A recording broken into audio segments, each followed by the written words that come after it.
The story begins with a girl running through the streets at night and shouting for help as two men chase her. As the men close in, a boy suddenly appears behind them and calmly tells the men to run if they don't want to die. When he notices they aren't backing off, he removes a patch from his neck, which reveals a hole. Right at that moment, that girl behind them transforms into a massive blank ant. The men get shocked to see that, and the ant kills them on the spot. The next day, a group from Bug Reaper arrives at the scene. They start to inspect the area, which is in ruins after the ants' attack. While searching, one of the workers informs their boss that they found a severed lower body and a right arm. The worker also mentions that, according to a survivor, a boy was seen near the area during the incident. Meanwhile at school, a girl named Choa is reading a book about the Bug Reaper group.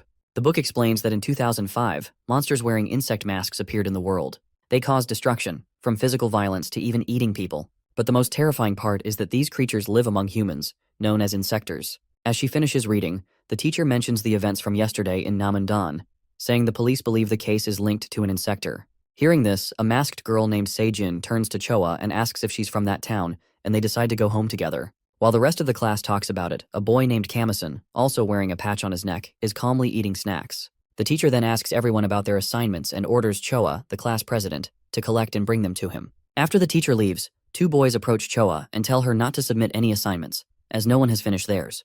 However, to their surprise, Kamasan hands in his assignment to her, and when he returns to his seat, the boys approach him and ask why he submitted the assignment when they clearly didn't want to. One boy then notices the patch on Kamasan's neck and jokingly asks if it's a hickey. As he peels it off, he's shocked to find a hole in his neck, and a small ant crawls out. He tells the others, but they brush it off. Saijin then asks Choa if she likes Kamasan, which makes her blush. She heads to the teacher's office to submit both Kamasan's assignment and her own. The teacher tells her that she and Kamasan are free to go, but the rest of the class will have to stay after school to clean up as punishment. After leaving the office, she feels anxious about how she'll get home, since Seijin is also staying for punishment. Just then, she remembers that Kamasan lives in the same town as her. She hesitantly mentions the punishment to him and asks if she can go home with him, but he simply refuses and walks away. After school, the rest of the class is cleaning up the trash, but Kamasan is nowhere to be seen. While they work, Seijin notices Choa is also there, and she's crying. When she asks about the problem, Choa explains that Kamasan turned her down. Meanwhile, two boys move aside and one asks the other about what he saw earlier with Kamasan's neck hole. The boy confirms he really saw an ant crawl out of it. As they talk, the insector suddenly appears and kills one of the boys by cutting off his head. A girl nearby is horrified by the scene and immediately starts running away. As the insector appears in front of the other students, they panic and start running for their lives as well. In the chaos, Seijin faints. Choa tries to wake her up, but then she notices the insector is standing close by. Just as it moves in to kill her, it suddenly stops, and by calling her the class president, it confusingly asks why she is here. When Choa looks at its face, she realizes the insector is actually their teacher. The teacher angrily says that she should have listened to him. As he raises his weapon to kill her, an ant suddenly attacks and cuts off both of his hands. Choa is shocked by this, and when she looks around, she sees someone in black ant armor standing there, the person who just saved her life. At this moment, Choa faints as well, and the Ant-Man, who is actually Kamasan, catches her. The teacher monster comments that he knows Kamasan well and asks why he's killing his own kind. Kamasan responds by delivering a powerful punch to the monster's stomach and sends it back. After placing the two girls safely aside, he asks the monster why it's killing its own students. The monster angrily replies that it has trouble finding food and threatens to eat Kamasan as well. Transforming into a ball, the monster leaps at him and throws him to the ground. It jumps into the air and starts crashing into Kamasan repeatedly. As the area becomes wrecked by the monster's attacks, Kamasan remains calm. When the monster is about to slam into him again, Kamasan enlarges his hands and thrusts them into the monster's body. The monster gets shocked by this, and Kamasan delivers another powerful punch to its stomach, grabs its body tightly, and with all his strength, he turns it into multiple pieces. After finishing it off, Kamasan transforms back into his human form and simply walks away. Soon after, the Bug Reaper group arrives at the scene and begins collecting the dead bodies of the students. The boss stands with another powerful figure, who examines the area and reports that it looks like a battlefield, with insects fighting each other. A worker then informs the boss that the schoolgirl who encountered the beetle has regained consciousness. She says a man in black saved her. They also learn that another student is speaking to the media, claiming he saved his friends and even got pictures of the monsters. The boss, not wanting to interfere, walks over to Choa, who is reassuring her mother on the phone. Noticing the boss smoking, Choa puts on an oxygen mask, but he tells her that what he's smoking isn't a cigarette, it's insect repellent. He then asks her about the incident, and Choa explains that when the teacher was about to kill them all, a black human appeared and saved them. When the powerful guy asks why she is calling him a human, she replies that he just looked like one. The boss then asks her to tell him which student wasn't doing the cleaning punishment at that time. Later that night, Kamasan arrives home, where his grandmother greets him and happily tells him she has prepared a lot of food for him. However, Kamasan tells her he's not hungry. She becomes worried and asks if he's hurt anywhere, urging him to go to his room and relax. Once in his room, Kamison turns on the TV, where the news is covering the incident from earlier that day. The report states that at a high school in Kurugu, Seoul, a large number of students were killed by their own teacher, who was revealed to be an insector. As Kamison lies on his bed, a line of blank ants starts crawling in through the window and goes into the hole on his neck. The next day, at an abandoned building, the police force is on a mission to search for some missing children. As they enter the third floor, they are shocked to find the children trapped in cocoons. Outside the building, the Bug Reaper group waits in their car for the police's call. Tae asks if they can't just go in and rescue the children, but Sam replies that the police have priority in the investigation. Just then, the police call and urgently request their help. Upon hearing this, the leader, Pio, orders the boys to get in the building quickly. Inside the building, the police begin cutting the cocoons. The captain remarks that the enemy is an insector, so they need to act fast. One of the officers opens a cocoon and reassures the children that they've been saved. At this moment, the captain sees a quick attack that kills one of the soldiers instantly. As he looks around, he notices a mosquito insector has arrived and asks what they are doing with his children. When a second soldier opens fire on the insector, it leaps at him with incredible speed and kills him on the spot. The captain realizes it's faster than a bullet. As the insector moves to attack him, Sam shoots from another tower, but to his surprise, the bullet only hits the insector's nose. As the insector tries again to attack the captain, Tae steps in and strikes it with a stick. Pio orders the captain to get the children out of there, and just as the insector leaps toward him, Pio calmly flicks the smoke from his cigarette at it, which causes the insector to fall. But the insector doesn't give up. It breaks its nose tip and launches a series of mosquito attacks at them.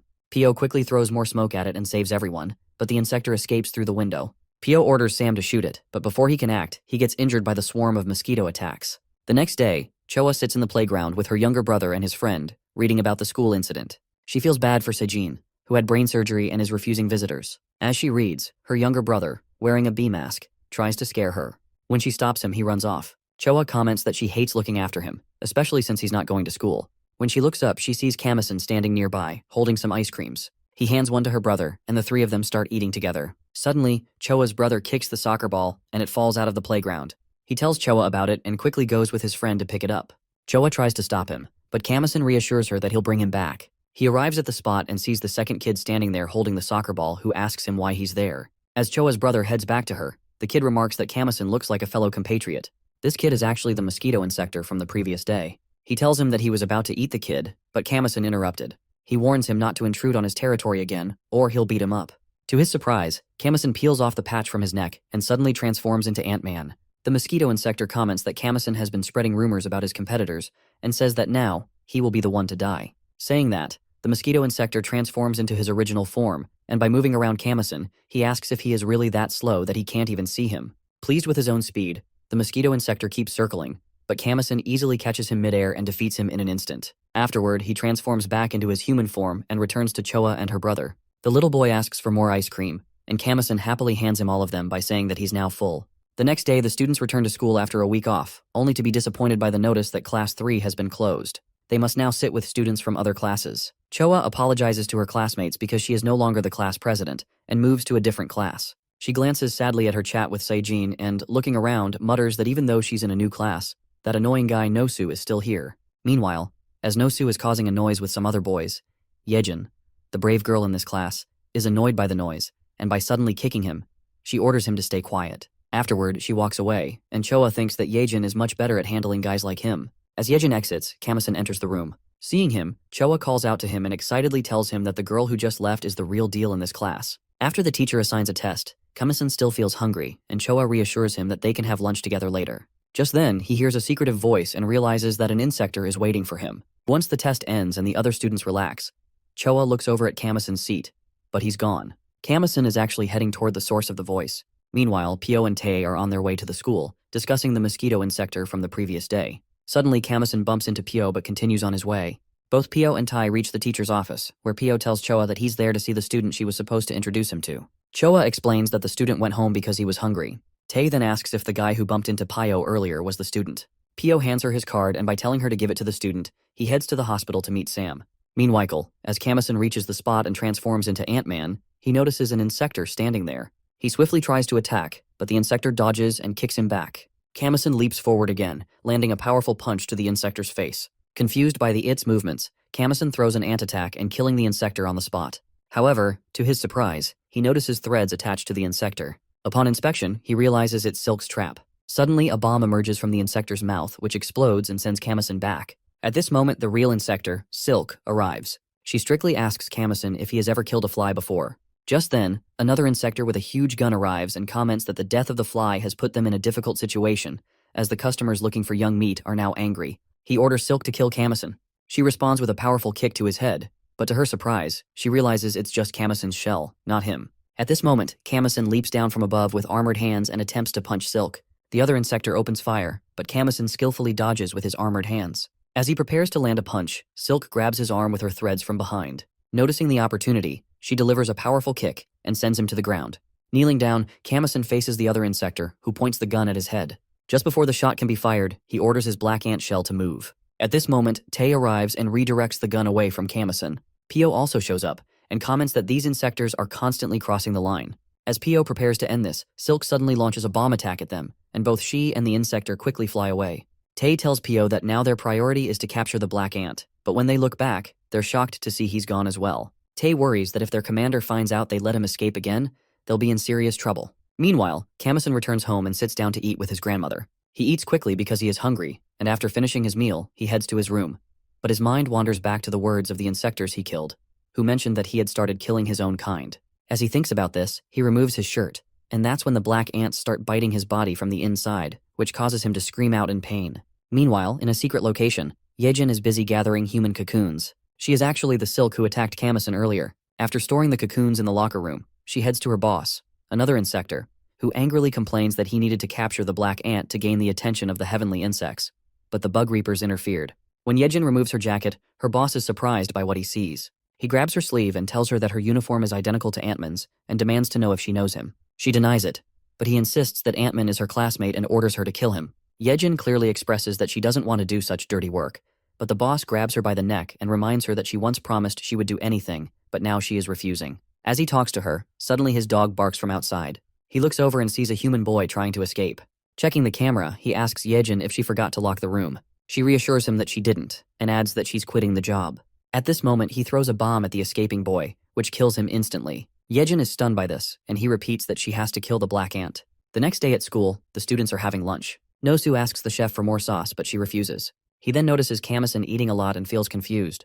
Choa also comments that Kamison is eating more than usual. As he continues to eat, the black ants attack his body again from the inside. Noticing his behavior, Choa asks about the problem, while Nosu looks at the large amount of food Kamison is eating and comments that some people seem to have unlimited refills for lunch. Choa tells him that Kamison is paying for 10 lunches, and Nosu teasingly adds that if someone eats this much, maybe they're an insector. Hearing this, Yejin glances at Kamison, and when Nosu continues to annoy him, he angrily grabs him by the mouth, and by throwing him aside, he rushes out of the room, thinking that his hunger isn't satisfied yet. The ants inside him are attacking, and he's starting to lose control. As he screams in pain, his upper body suddenly transforms into Ant-Man. At this moment, Yejin arrives and realizes that Kamison is an insector. She quickly transforms as well, and he leaps at her to attack, but she blocks his move with her threads. After that, he dreams of being caught by large black ants, begging them to leave him alone. As he suffers, a big red ant arrives and kills all the black ants. Suddenly, he wakes up in his bed. He steps out of his room, unable to recall what happened after he encountered her. He wonders if the silence of the ants means they finally killed her. His grandmother calls out to him, asking if he wants something to eat. Kamison declines, and she asks if he caught any bugs yesterday. He tells her he doesn't remember and inquires about how he made it home. She mentions that a tall girl with yellow hair carried him back, which surprises him. She adds that the girl arrived covered in blood and questions whether she's the same kind as him. Kamison denies it and realizes that Yejin must still be alive. At this moment, he hears the familiar secret voice of the other insector and begins moving toward it. Meanwhile, Yejin and her boss stand in an open area, with the boss commenting on the trouble Yejin has caused. He asks why she hasn't killed the black ant yet. As they talk, Kamison arrives there in his Ant-Man form. Both Yejin and her boss also shift into their insector forms. Yejin leaps at Kamison to attack, but he easily dodges her. Using his powerful hand, he delivers a crushing punch to her stomach, which sends her back and also breaks her armor. As Kamison moves forward, she asks where he's going since the battle isn't over. She grabs his foot, telling him that if she doesn't catch him, she won't be able to complete her goal of taking revenge on the celestial insects. Watching this, her boss remarks that she is completely useless, who just crawls on the ground. She calls him Jang Yul and asks what he's doing. He responds by questioning if she truly thinks he would help her with her revenge. He adds that in the end, he planned to offer her to the celestial insects as well. Feeling angry, Yejin tells him that she's endured all these hardships for him, and now he's just going to let her die like this. As Jang prepares to attack her with a hand strike, Kamison jumps into the air, but Jang doesn't see him. When Kamison lands, a blast erupts, and he leaps into the air again. Jang laughs and comments that there are mines planted in the area, and Kamison will explode soon. Meanwhile, Kamasan thinks that he needs to increase his speed and aim for Jang's hand to defeat him. He activates a surge of power within himself. As Jang moves to strike again, Kamasan dodges the attack, and by swiftly grabbing his hand, he quickly cuts off his head. Yejin gets shocked to see that, and he transforms back into his human form and orders the ants to consume the body. As he walks forward, Yejin calls out to him, asking why he saved her and if he's against the celestial insects. Then Kamasan demands to tell him what happened the day they fought. Feeling surprised that he doesn't remember, she begins explaining that when she blocked his attack, he threw her harshly to the ground. As his armored hand moves to strike her, he orders it to stop. However, his own hand suddenly turns on him, and Yejin grabs it with her threads. In that moment, something triggers, and Kamasan transforms back into his human form but faints. She continues that after that, she spent a long time thinking about whether or not to kill him. Eventually, she realized that he might be the hidden key to destroying the celestial insects. Telling him everything, she explains that now he is the target of the celestial insects because Jang is dead, and their supply of humans will decrease. She warns that if they dig deeper, they'll target his family, friends, and anyone close to him. She assures him that she will help him, and they have to fight together. However, Kamasan rejects her offer, claiming that she's just clinging to anything because she can't handle this on her own. He tells her that he can't help those who are already lost. With that, he places his aunt's hand on her face and says he will devour everything. The next day at school, the teacher comes in and calls attendance, but when she asks about Yejin, she isn't present. The teacher is confused, as Yejin has never been absent before. Noticing this, Nosu and his friend look pleased. They mention that there was an accident at Namuncheon the day before, and since they often saw Yejin there, it likely means she's dead. The two are pleased by the news, but to their surprise, Yejin walks in and presents herself to the teacher. Meanwhile, at the spot where Jang was defeated, a group from the Bug Reapers is inspecting the area. They find his prosthetic leg and a strange bug pill. As they examine the scene, a healthy man approaches, who attempts to enter the restricted area. A worker tries to stop him by placing a hand on his shoulder, but the man quickly cuts the worker's hand away. The group immediately reacts, and one of them calls for backup, reporting that there's an untransformed insector present. The healthy man then kills everyone at the scene. After picking up the bug pill, he makes a call and informs the person on the other end that the sample has been secured. Meanwhile at school, Yejin tosses a note to Kamasan, asking to meet him outside. When he joins her, he seriously asks why she called him. She questions why he's asking, as if he doesn't already know. She recalls the moment when he had placed his hand over her mouth, and how in that instant, she thought she was going to die. But when she woke up, she found herself safe. As she reflects on this, Kamasan steps closer to her, and she asks for his cooperation. He dismisses her, saying that she's just emergency food for him. Then she explains that he's now a target of the insectors too, and adds that insectors have one goal: to eliminate humans and rise to the top of the food chain. To achieve this, they are growing in size and eliminating anything that stands in their way. Despite her words, he still refuses. As they talk, Choa watches from above, and feels a bit jealous at the sight of them together. At the Bug Reaper's office, a doctor outfits Tae with a special suit designed to fight insectors. Outside the room, the others watch, and Pio mentions that they've recently lost 4 members in an accident, which is why he wants to issue this suit to everyone. The doctor begins testing the suit by opening another door where an insector enters. Alone with the insector, Tae feels uneasy about his weapon, but the doctor reassures him, telling him to activate the built-in weapon in his suit. As Tae prepares, he suddenly notices that the insector is no longer in front of him. Feeling confused, he turns and gets surprised to see the insector appear behind him. When the insector tries to attack, the suit reacts quickly and pulls Tae out of the way just in time. Tae feels more confident, but the doctor warns him that this insector can move at speeds over 300 km/h, so he must stay focused on its movements. As the insector attempts to punch him, he blocks the attack and kicks it back. However, the insector grabs his neck, but before it can do more damage, an electric current strikes the insector, which saves Tae. The doctor announces that the test is complete and escorts the insector back to the special room. Meanwhile, Pio heads to the library to investigate further. He searches through old books but finds nothing of interest. Just as he's about to leave, he discovers a book titled Ant Castle Project. He opens it and finds a photo of an insector along with the name Kijima. Meanwhile, Yejin explains to Kamasan that in addition to dealing with the insectors, she has another goal: to kill a specific person. Feeling surprised, Kamasan asks who it is, and she reveals that the person is the leader of the celestial insects, Kijima. Hearing this, he recalls a moment when Kijima had killed his mother. As Kamasan walks home, she calls out to him from behind, and with a friendly tone, she asks if he's going hunting. When he declines, she suggests they could enjoy some meat together since they've reunited. Kamasan strictly asks if she plans to eat humans. She reassures him that she just wants to eat some delicious meat, not humans. They arrive at a hotel and order their meal. As the waiter sets down their food, he asks his boss what will happen if they don't finish their meal. The boss responds that they'll simply be charged for the leftover food. However, they're both surprised as Kamasan and Yejin begin eating quickly. Yejin then asks him what he knows about Kijima. When he refuses to answer, she remarks that something must have happened to his family. She tells him how Kijima killed both her parents, but she can't forget Kijima's words when he spared her life, saying he couldn't kill his own kind. As she speaks, Kamasan finishes all his food. Noticing this, Yejin orders more, which surprises both the waiter and the boss. After their meal, they leave the restaurant, and Yejin suggests they grab a drink. While she is ordering at a nearby drink shop, Kamison notices something odd about the people walking around them. When a girl and a boy walk by, he angrily declares that he's going to eat them. The girl laughs and they walk away. When Yejin returns and asks about his strange look about the couple, he responds that someone is an insectors. Meanwhile, Choa arrives at the hospital where her friend Seijin is staying. Standing outside her room, she acknowledges that she knows Seijin doesn't want to see her, so she is just leaving a gift. Seijin tells her to leave.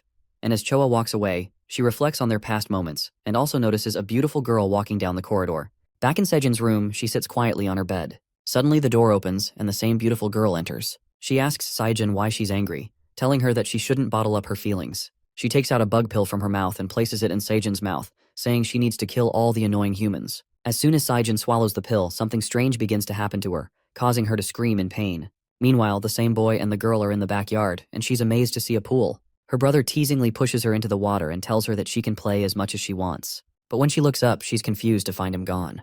To her surprise, he suddenly grabs her foot from underwater and throws her to the bottom of the pool, which causes her to faint. He mutters that now he can eat her to satisfy his hunger. The boy, an insector, suddenly feels something strange outside the window. It's Kamison, the Ant-Man, who bursts through the glass and kicks the boy hard.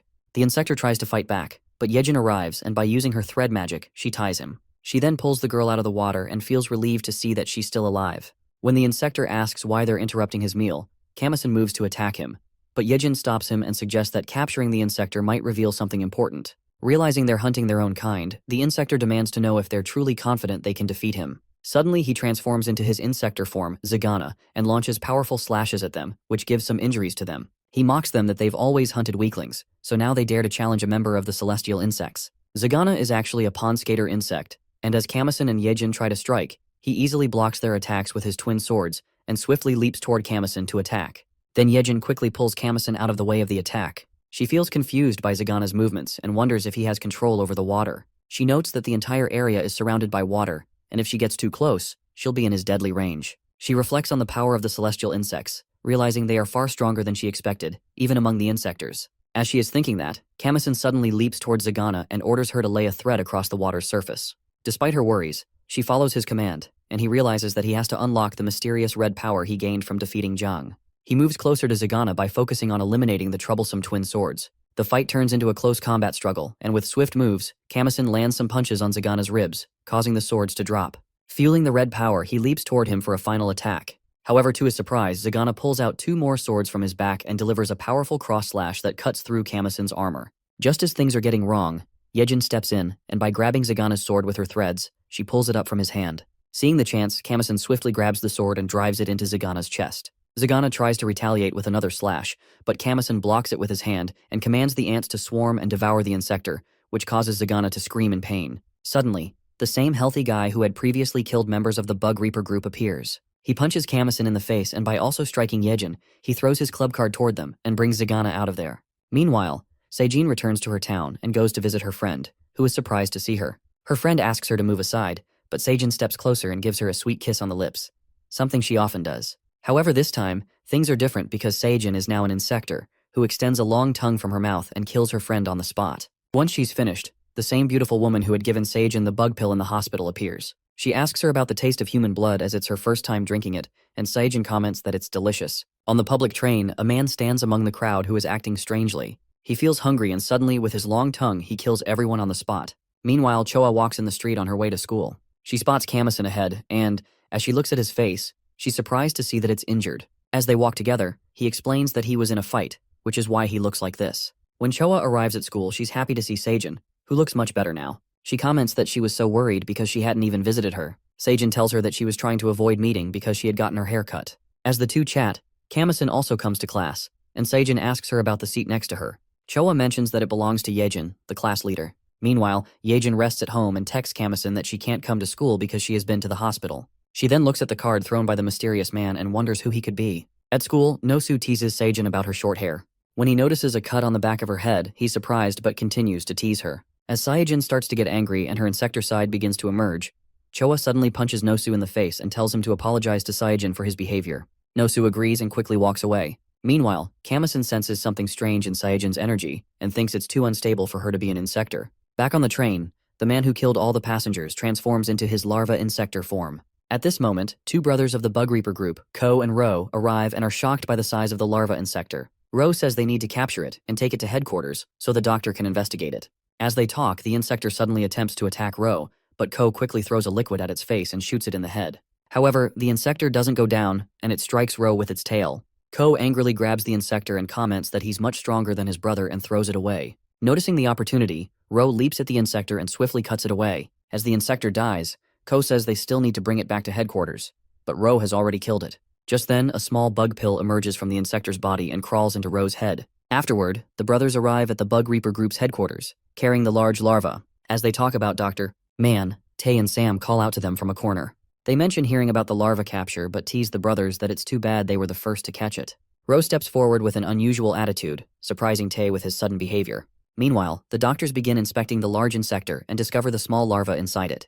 Back at school, class ends, and Choa signals to Saijin that they have to get some meat together. They head to a hotel, where Kamasan is also with them, and Seijin teasingly asks Choa if she's dating him, but Choa quickly denies it. However, Seijin feels confused to notice the way Kamasan is looking at her. After they enjoy their meal, they leave the restaurant and suddenly Seijin receives a message that surprises her. She turns to Choa and says she needs to go somewhere urgently. As she leaves, Kamasan and Choa start walking together. Choa happily comments that she's glad to see Seijin looking brighter than she expected. Then, she suddenly remembers that she needs to give Saijin an important book. When she tells Kamasan she's going to leave, he grabs her hand and asks her not to go. He explains that Seijin has only just been discharged from the hospital, so the teacher will understand if she's a little late. Meanwhile, as Seijin talks on the phone, a car stops in front of her. An elderly man inside tells her to get in quickly. Nearby, Nosu's friend looks at Seijin and comments that he got punched because of her earlier. He also mentions he's jealous of her dad's nice car. Nosu quickly dismisses it, saying she doesn't have a dad. Later that night, Yejin heads to the club of the healthy guy, feeling worried they might only check her ID. When she arrives, she's surprised by the size of the club's building and the long line of men waiting outside. She texts Kamasan, asking him to come to the six-shot club, but when he refuses, she comments that he always does this. At this moment, a man calls out to her from behind and asks if it's her first time at the club. He turns out to be Park Mingyun, the same insector she encountered earlier. Then he leads her inside the club, and she's immediately amazed by the beauty and lighting of the place. She starts playing with the lights and comments that it looks great here. To herself, she thinks that this is just a flashy club to gather information about the insectors. She shows him the card and says she was invited here. Mingyun looks at the card and tells her they need to move to another area. As they walk, they come to a large elevator, where Yejin gets surprised by its size. He explains that the VIP space should be special, and adds that they don't give invitations to just anyone. But it seems like she has some connection with their boss. As they reach the lower level, Yejin is stunned by the sight before her. There's a huge crowd of humans and insectors, some of them even fighting on a battlefield. Mingyun tells her that this is the VIP area of Club 6 Shot, a lawless heaven and earth. As humans kill an insector, a large one named Jack suddenly appears and starts attacking the humans. Then Yejin surprisingly asks Park why humans and insectors are fighting, and he explains that the massive insector standing there is Queen Jack, the star of No Man's Land. He adds that with her size, she can rival any other species, but there are still some stronger than her. At this moment, another insector fires at Jack from behind and kills her on the spot. Yejin is shocked and asks what the meaning of this violence is. Park tells her that it excites and entertains the humans, while insectors gain honor through it, as they are given the chance to become a celestial insector. He adds that strength alone isn't enough. Most importantly, their ideology must align. He hands her a bug pill and mentions that there's also another way to become a celestial insector. Suddenly, another insector approaches him and informs him that the boss is looking for him. Yejin gets scared and quickly leaves through the big elevator. Park looks confused, and when the insector repeats the message about the boss, Park punches him hard in the face. The next day at school, Yejin approaches Kamasan and starts hitting him playfully for not going with her to the club. When she gets tired, she tells him she has gathered some important information. Just then, Saijin and Choa enter the classroom, and Choa is surprised to see all the guys looking at Saijin differently. When Choa asks about the problem, the guys start murmuring that Seijin was with an old man yesterday. Hearing this, all of the guys are surprised and Seijin grabs Choa's hand and tries to pull her away.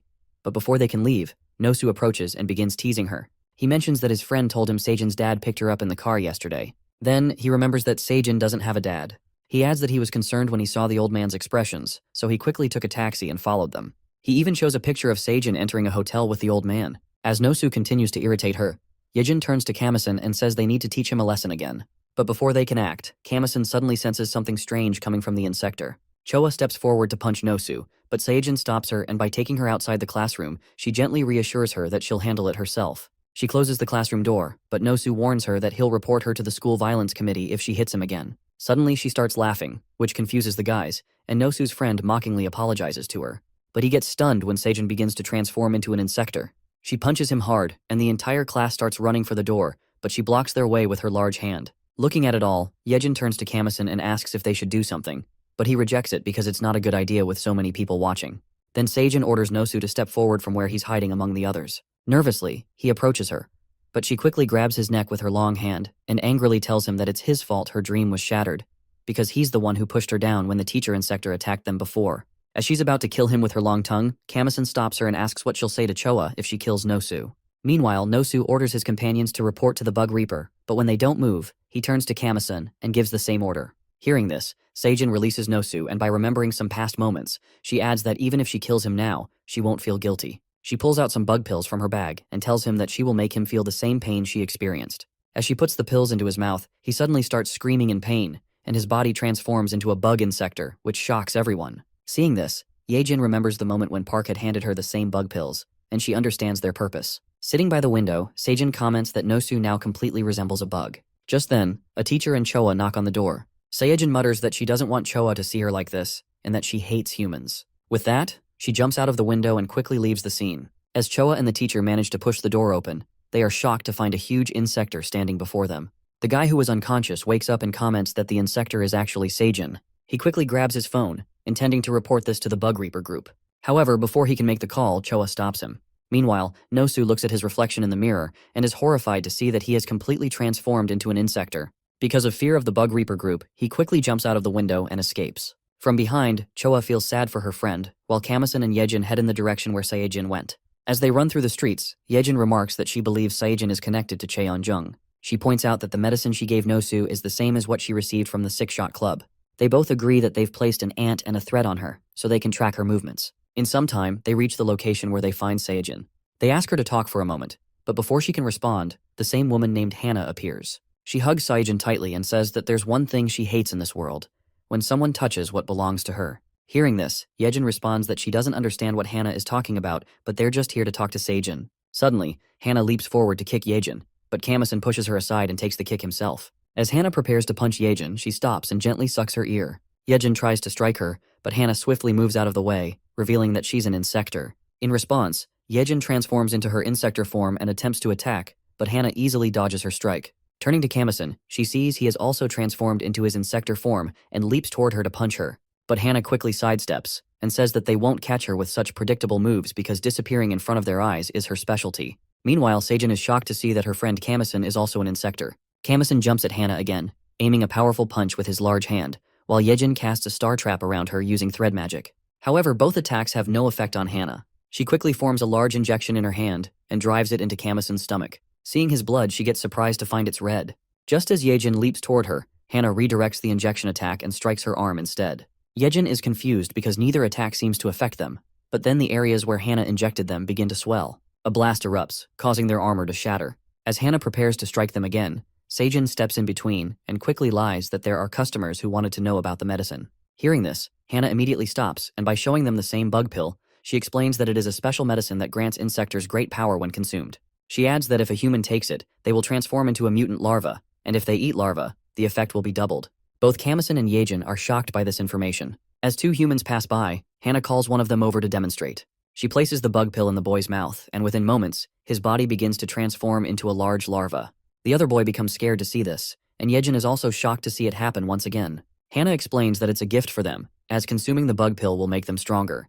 With that, she leaves with Seijin, suggesting they visit her at Club Six-Shot if they're interested in the medicine. As they walk away, Kamison steps forward and defeats the larva, which surprises Yejin, and she asks if he really plans to eat the transformed human. Kamison orders his black ants to move and assures Yejin that he just wants to test it. As the ants begin consuming the larva, Yejin angrily remarks that Kamison isn't any different from the other insectors, who eat humans just for power. She feels disgusted, but Kamison simply orders her to stay silent and watch what happens. To her surprise, the guy begins transforming back into his human form. The ants, moving inside his body, retrieve the bug pill from his mouth. Kamison explains that he's been uneasy about this existence ever since he first sensed it around Seijin. Yejin surprisingly asks if it's safe to let the ants eat them, and whether it will affect Kamison. He admits he doesn't know, and as the ants return to his body, something strange begins to happen. He screams in pain, and Yejin becomes even more concerned. At Club Six Shot, the boss, Kong Daejun, sits with several girl insectors and enjoys drinks. Hannah arrives with Saijin, and as they settle in, she remarks that she and Kong are equals here. Kong notices something on her arm and asks if she's been in a fight. Hannah confirms it, saying the opponent was feisty because he was young. As they talk, Kong suddenly mentions that 50 bug pills disappeared yesterday. Hannah casually responds that it means he got robbed. Without warning, Kong leaps forward and grabs Saijin's face, accusing her of being the one who stole the pills. Hannah gets shocked by this, quickly draws an injection and aims it at Kong's neck. In response, the other two girls draw their swords at her. Kong then demands answers from Saijin about the missing pills, and Saijin tells him that she fed them all to Nosu as part of her revenge on him. Hearing her explanation, Kong calms down and releases his grip. Hannah asks if he already knew she was the culprit. Kong explains that after discovering Saijin was behind the theft last night, he had her followed. He then adds that he's eager to find the person who consumed the 50 bug pills because he wants to eat him himself. Meanwhile, the Bug Reaper team is on a mission, tracking the larva insector, Nosu. They corner him and attack. As Nosu loses control, Pio delivers a powerful slash to his neck and defeats him. Just as Pio orders his team to secure the body, something unexpected happens. The ground starts pulling the team members down, and to their surprise, Park appears accompanied by a child insector. Seeing the situation, Pio sheaths his sword, and Park asks his companion if they are giving up on the fight. The team members inform Pio that they are sinking deeper into the ground, but he remains calm and asks Park if this attack is from the giant ant. The child insector senses something bad, and suddenly Pio aims his weapon at them and unleashes a powerful current attack toward the child. Growing angry, Park transforms into his insector form. As Pio approaches, Park steps in between and begins to fight him. At the same moment, the Bug Reaper team stops sinking, and Pio orders them to capture the large larva at all costs. He draws his sword once more, attempting to slash at Park, but Park easily blocks the attack. The fight intensifies as Park engages with twin swords. As Pio steps back, he asks if his attack feels heavier to him. At this moment, Pio throws smoke at Park and distracts him, which causes Pio to land a powerful slash on his shoulder. Then the child transforms into a formidable insector named Antlion, who attacks from beneath the ground. Pio manages to dodge, but Antlion hits one of the team members badly. The injured member starts sinking into the ground again. Then the insectors mention that they should take the larva to the club. Hearing this, Pio gets surprised and the team members focus on the fact that the insectors are trying to escape. As Pio attempts to attack them with his weapon, he realizes the weapon's battery is drained. Suddenly, the buildings in the area begin to collapse, and the Bug Reaper team flee for their lives. Just as Pio makes another attempt to catch Antlion, the insector throws one of the team members aside and swiftly escapes. As the fight ends, Pio seriously remarks that he will have to investigate all the clubs in the neighborhood, because now it's their turn to hunt. Meanwhile, Kamison chases an insector who is terrified of him. As he gets closer, he splits into two black ant forms and quickly defeats it at the spot. At school, some students gather around Nosu's empty seat, placing flowers in remembrance of him after his death at the hands of an insector. Some girls talk about Saijin, who also transformed into an insector. Hearing this, Choa feels upset and sternly tells them not to refer to Saijin as an insector, as she is her friend. Choa then approaches Yejin, asking her to tell her the truth about Saijin, as she was in the class at that time. Choa explains that while she saw everything through the window, she hadn't intervened because she was deeply saddened that her friend had turned into an insector. After speaking, Choa walks away and Yejin feels concerned for her. Meanwhile, in a hidden spot, Kamison watches calmly as his insector shelter consumes the body of another insector. He reflects on how, after consuming the larva that day, the number of ants increased. After several failed attempts, he created a swarm, and now he can let it hunt on its own. As he continues thinking, his insector shelter approaches, and he pulls something from its mouth, causing all the black ants to return to his body. Suddenly, he senses the presence of 3 insectors nearby. He thinks that this is a perfect opportunity to test his new strength. Transforming into Ant-Man, he heads toward their location. But as he draws closer, he senses that one of the insectors has suddenly vanished. He watches from a distance as 2 insectors stand under the bridge. He sees one of them, Bera, kill his companion. Bera calls out to the second insector, Red, and asks if he brought him here just for this. Red confirms and explains that he's been wanting to take down their enemies for a long time. He adds that he hasn't been able to do so due to management control, but now he can. At that, Bera leaps at Red, but Red lands a powerful punch to his stomach and defeats him instantly. Then Red senses Kamison watching from afar. He calls out and asks if he wants to face him in a fight as well. Kamison agrees and steps forward. Red asks him for his name, stating that before he kills someone, he should at least know their name. Saying that, he leaps forward and punches Kamison in the chest. However, the punch has no effect, and in return, another shell emerges from Kamison's shoulder and strikes Red. Then Kamison introduces himself as Black Ant, saying this will be the last name Red will hear. Red charges again, but Kamison easily dodges his attack and then counters with a punch. Red thinks that he can easily avoid it, but when the punch lands on his face, he kneels down and realizes that while the punch seemed simple to read, its power and speed are unbelievable. In response, Red activates his full power mode, though he didn't want to use it, but it's an emergency now. As he punches him again, a blinding light bursts from Red's body, shattering the entire bridge. Both of them quickly jump off the bridge to avoid the destruction. Just then, Kamison notices a bus is about to fall. Without hesitation, he throws his aunt's shell attack at Red and rushes to save the bus. Red dodges the attack and follows Kamison to help. Together, they manage to save everyone on the bus. The passengers thank them and hurry away. Red then says that the second round has begun. He leaps at Kamison to attack, but Kamison easily stops him and delivers a powerful punch to Red's face, cracking his face armor. He grabs Red by the neck, but just as he's about to finish him, he throws him aside and walks away. Despite this, Red comments that he will definitely destroy him. After that at night, Choa is walking through the streets when she receives a call from her mother. Her mother asks where she is and mentions that Arthur told her Choa goes looking for Saejin every day after school. Choa tries to hide the truth, but when her mother insists she come home immediately, Choa agrees. As she turns to head home, a child calls out to her from behind, asking if she's talking about Saejin. The child turns out to be Cheon, the same antlion who had attacked the Bug Reaper group before. He tells her that he knows where Saejin is and starts leading her to another location. On the way, Choa asks who he is, and he mistakenly says he's an Insector senior. Pleased with this, Choa asks how Saejin is doing with his job. Cheon replies that Saejin is stuck with Hanag and won't let go, describing it as a kind of disease. After hearing about her, Choa feels reassured and tells Cheon she needs to go now. But Cheon suddenly reveals that the real reason he brought her here wasn't because of Saejin. It's because he's hungry, and now he plans to eat her. As he summons some larvae, Choa gets scared. Cheon explains that he fled for his life, started eating humans, and finally embraced his identity as an antlion. Choa starts running, but Cheon quickly transforms into his insector form and uses his ability to catch her. As he sends the larvae to attack, Yejin suddenly appears, using her thread ability to cut them all down. She kicks Antlion away and frees Choa from his trap. Feeling confused, Antlion asks Yejin who she is. She replies simply that she is Silk, and by ordering Choa to run, she starts fighting with Antlion. As some of the larvae attack her, she effortlessly grabs them with her threads and cuts them down on the spot. Antlion grows more confused and asks why she suddenly showed up while he was eating. He realizes she's the one who destroyed the Zagana, but he's curious about her second companion, wondering how she plans to defeat him alone. In response, Yejin pulls out a bug pill, specifically designed to deal with celestial insectors like him. Seeing the pill, Antlion becomes worried and orders her to put it down. Without hesitation, she swallows the pill, which only fuels Antlion's anger. He throws a long arm attack at her, but to his surprise, she grows stronger. In an instant, she cuts through his long arms with just her hair. She leaps at him, delivering a powerful kick that cuts through his actual arms. Despite this, Antlion refuses to back down. He launches a long tongue attack at her, wrapping it around her neck. However, he grows even more worried when he sees that the attack doesn't even leave a scratch. She calmly tells him that his attack won't affect her because she's become stronger. She then grabs his tongue with her threads and slices it off. Antlion screams in pain and tries to escape by burrowing into the ground. He vows to return for revenge, but Yejin isn't about to let him go. She quickly spreads more thread nets underground and tears him into pieces. After finishing him off, she feels satisfaction, realizing how much stronger she has become. She has even taken down a celestial insector. Just then, Park appears in his insector form and challenges her to the second round.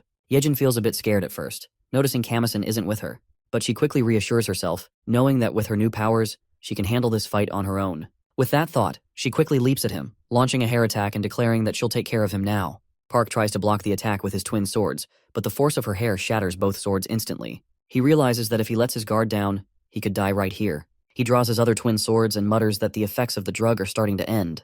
As he begins counting, Yejin gets closer, aiming to kick him. Just as he expected, the drug's power fades, and the powerful hair from her head vanishes. Feeling surprised, she realizes what's happening. Then Park tells her that the bug pill's effect doesn't last long.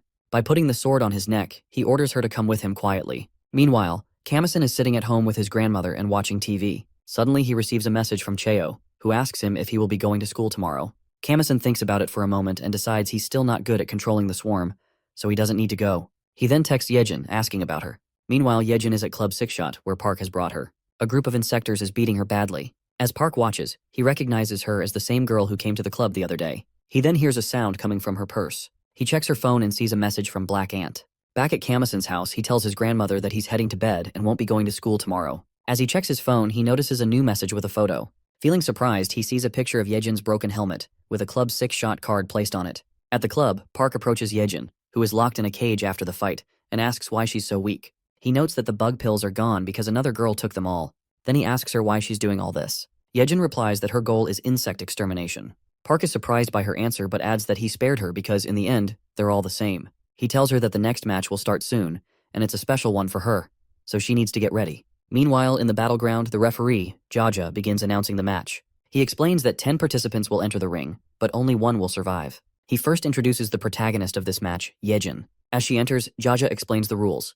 Every minute, an opponent will be added. If they can't kill their opponent within a minute, the enemies will continue to grow, leading to a cruel death. Then he announces the second player, and the match begins. The insector leaps toward Yejin, aiming to attack. Meanwhile, another insector, Red, is practicing in his cage, with Park standing beside him. Park tells Red that he's the 10th player in the match. Red looks at him seriously, and asks if he really wants him to participate in such an unreasonable game. He suggests that Park should use him as the star of the main event, but Park replies that if he did, Red would kill all the other players and ruin the business. Red adds that he wants to kill Park and Kong, the boss. Just as they're talking, Park's phone rings, and he's shocked to hear the news that the elevator used by the VIPs to descend is missing. Park quickly orders Red to get ready, as his opponent has arrived.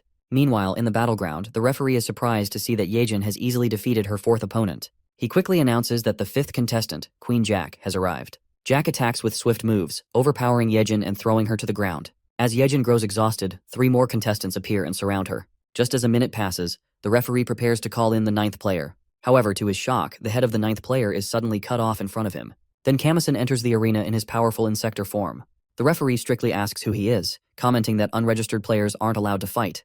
Kamison orders him to stay quiet, then throws a fire attack with his hand, which melts the referee's arm. Afterward, he demands to know where Yejin is and orders them to bring her to him. He begins shooting at the other insectors, but suddenly Yejin calls out to him from behind the crowd. She warns him that if he continues, he'll risk dragging her into his attack. Though happy to see him, her expression quickly shifts when Park appears and places a sword against her neck. Kamison hesitates to shoot because she's there. Park orders the other insectors to attack and kill Kamison. As they approach, Kamison activates more power, effortlessly taking them down. Seeing this, Jack jumps at him and presses him to the ground. Park orders her to bring Kamison to him.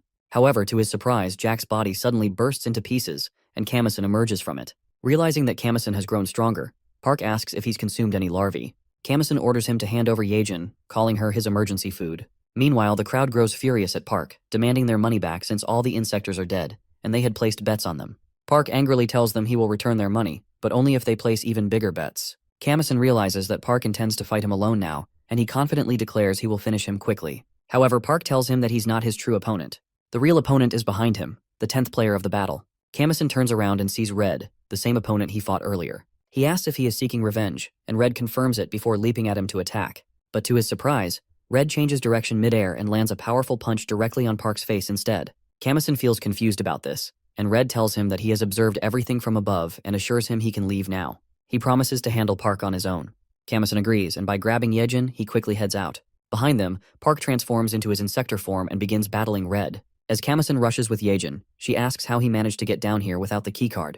Kamison casually replies that he broke the elevator. Yejin is surprised and urges him to get her out of there quickly. However, as Kamison starts climbing, he senses something odd. To his shock, Kong, the boss, suddenly appears and delivers a hard punch to Kamison's face, breaking his face armor. Kong glares at him, demanding to know how he dared destroy the club's property. He recalls the moment when he was about to eat Nosu's insector, but his servant interrupts, informing him that someone has destroyed the elevator. Reacting quickly, Kong arrives and starts fighting Kamison. He grabs Kamison by the neck and throws him toward the wall. Kamison screams in pain, but Kong orders him to stay quiet and punches him in the face. As Kong grabs Kamison's head, Kamison hurls an ant's shell at him, landing a blow to Kong's face. However, the attack has no effect. Just as Kong is about to retaliate, Yejin uses her threads to grab his hand. For the first time, Yejin pushes herself to her limits. She realizes that even if she pulls out all her threads, it still won't be enough. Kong laughs and orders them to give their best. At the battleground, Red beats Park, telling him to stand up because he doesn't attack opponents who are already down. Suddenly, the wall crashes open and Kong throws Kamison and Yejin into the ring. Both Red and Park are stunned by his arrival. Kong orders Park to stop acting weak, reminding him that he is his subordinate. The crowd is shocked to see Kong in person and comments that he looks like a thug. Kong asks the insectors if they're hungry and mentions that he was in the middle of a meal before being interrupted. He then orders Park to open the ceiling. As the ceiling opens, humans and larvae start falling from above. Kamison and Yejin are shocked and step in front of Kong. Kamison tells Yejin and Red to stop Kong from eating the bug pills in the larvae, while he takes care of the rest. Yejin worries about how they can handle such a massive opponent, but Red reassures her, telling her to leave it to him. As Kong reaches for the bug pill in the larvae, Red leaps toward him to attack. Kamison calls out from behind, telling Yejin to run because he came here to save her. However, Yejin refuses, saying she'll hold Kong off until he absorbs the larva. Kamison reluctantly agrees and orders all the black ants to emerge and eat the bug pills. While the black ants start devouring the pills, Red tries to punch Kong, but Kong surprises him by grabbing his hand with his teeth and easily throws him to the ceiling. Seeing this, Yejin quickly forms a net with her thread to catch Red and tells him to jump back by assuring that she'll back him up. Red leaps at Kong once more, using all his strength to land a punch to Kong's face and sends him back. However, Kong just laughs, revealing that he's already consumed the bug pill. Both Red and Yejin are stunned by this, and Kong quickly lunges forward to attack them and throws a simple punch from a distance that sends Red crashing into the wall behind him. Red realizes that the wind pressure from Kong's punch alone caused such destruction, and that even without his insector form, Kong is incredibly powerful. As Kong steps back to eat more bug pills, Red charges at him again, attempting to land another punch from behind. But Kong effortlessly kicks Red in the chest and breaks his armor. Kong begins eating the bug pills again, consuming nearly 5 of them. However, when he reaches for another, he is confused to see the larva transforming back into a human. The bug pills inside it are quickly devoured by a swarm of black ants. Kamison orders the ants to return to him, and as he consumes the 10th bug pill, Kong grows angry and comments to kill him before he can fully digest the pills. In response, Kamison commands the ants to form around him, creating 10 protective shells. He then assembles a powerful weapon on his arm and declares that he will devour Kong. Looking at him, Kong comments that facing just 11 of them will be an easy victory for him. Kamison orders the ants to move and attack. As the ants close in, Kong easily knocks them away and tells Kamison to show him his true strength. One of the ants creates a massive hand and leaps to punch, but Kong effortlessly dodges it. At this moment, several ants grab Kong's feet, while 2 others form powerful weapons in their hands. Following Kamison's command, the ants fire at Kong, triggering a huge explosion that even surprises Yejin. As the dust clears, Kamison is shocked to see that Kong isn't defeated. Instead, he has transformed into his insector form, Igiosa-2. Kong declares that he will kill him with his own hands, and Kamison quickly orders the 2 ants to fire at him again, but Kong punches them with full force and sends them back. Realizing the situation is getting worse, Kamison orders the ants to regroup, but it's too late because Kong has already approached him and pushes him hard against the wall. After beating him mercilessly, he grabs him by the head and comments that he's already dead. But just then, Kamison commands the ants to eat him. This feels Kong confused as the ants swiftly leap toward Kamison and begin devouring him. Kamison screams in pain, and Kong remarks that he's committing suicide. However, to his shock, a massive and powerful ant monster rises up in front of him. Meanwhile, Park is standing up, and an insector informs him that the boss has left the arena. Park realizes that the higher-ups must have already been notified, and that the executive of the celestial insects, Hexagon, will definitely arrive. He orders the insector to take the money and leave because this club is finished for today. Back in the arena, Kong resumes fighting Kamison, using his full power to attack. After landing a strong blow that knocks Kamison down, Kong is surprised when Kamison leaps back up to attack again. Kamison unleashes a laser attack, pushing Kong back, but Kong dismisses his attacks as simple and retaliates with a powerful punch that causes the entire area to collapse. Yejin watches in surprise, noticing that Kamison is still fighting. Kong taunts him, saying that no one can defeat him like this. He lands another punch, severing Kamison's hand. As Kong continues to break more of Kamison's body, he feels satisfied. But to his surprise, Kamison's body begins to reassemble, and he leaps at Kong again. Kong states that he will break Kamison no matter how many times he comes at him. However, when he attempts to punch again, his own hand cuts down. Kong watches in shock as the ants begin devouring him and he feels angry, but as he attacks again, the ants effortlessly dodge his blows. He grows confused, realizing that every time he tries to break Kamison, he feels as if he's being consumed more and more. Suddenly, all parts of his body begin to sever on their own, as the ants activate their magic. Kong recalls facing a powerful insector before, and the feeling he's experiencing now reminds him of that moment. He gets scared and screams in pain as the black ants devour every part of his body. Once Kong is completely consumed, the ants regroup around Kamison, who now exudes an even more dangerous aura. Both Yejin and Red are also stunned by the transformation. They notice that his eyes have turned red, and he seems to have lost control of himself.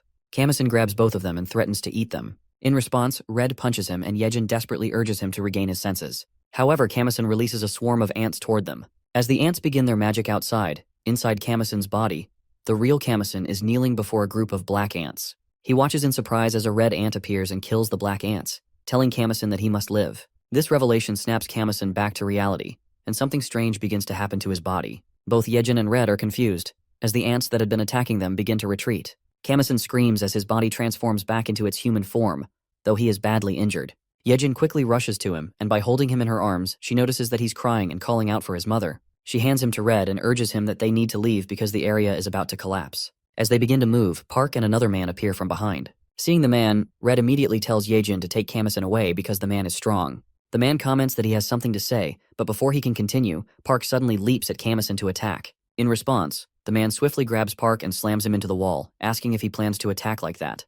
The man introduces himself as Hexagon, the celestial insector. His human name is Dogen. He tells Kamison and the others that he has a message to deliver from Lord Kojima. He casually informs them that Kojima has sent a message for No. One that he has been watching him and will visit soon. But until then, no. One must stay alive.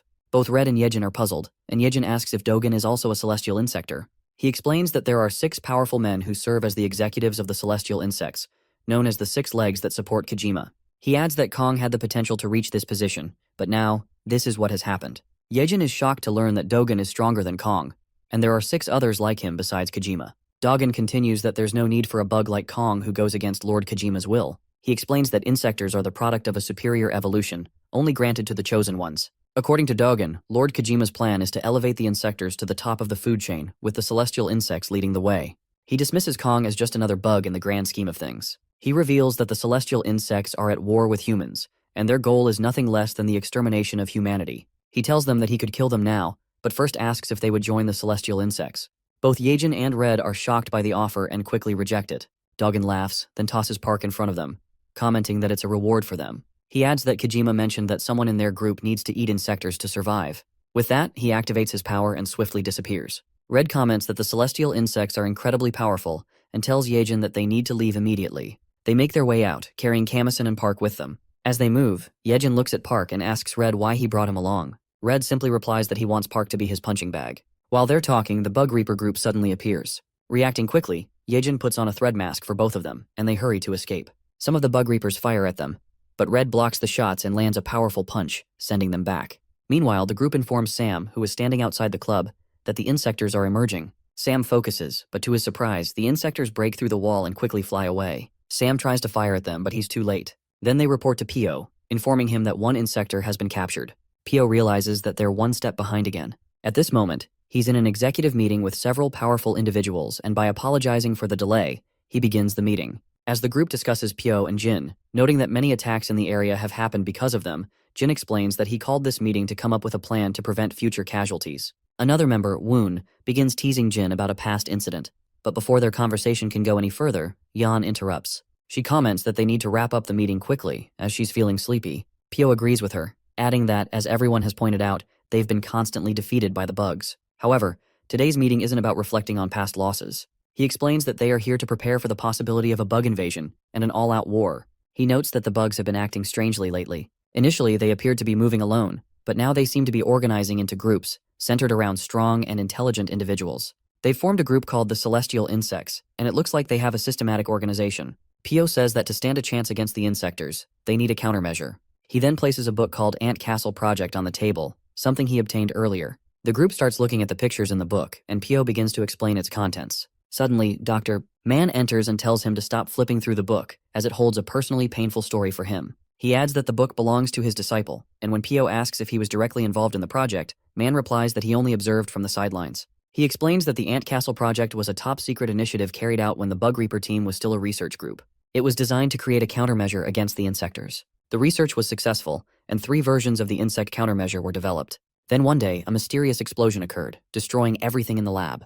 Only one test subject survived. When Pio inquires about the test subject, Man admits that he doesn't know the details, and that he is unaware of what the higher-ups decided afterward. He suggests that if they need a power to rival the insectors, there's another option, the insector gene injection. He begins explaining the process and mentions a man from Un's branch who became significantly stronger through the experiment. However, before he can continue, Jin hits a punch onto the table and strictly orders Man to stop talking. The room goes silent as everyone stands up and exits the meeting. Jin apologizes to Pio for his actions but insists they need to stop discussing that subject.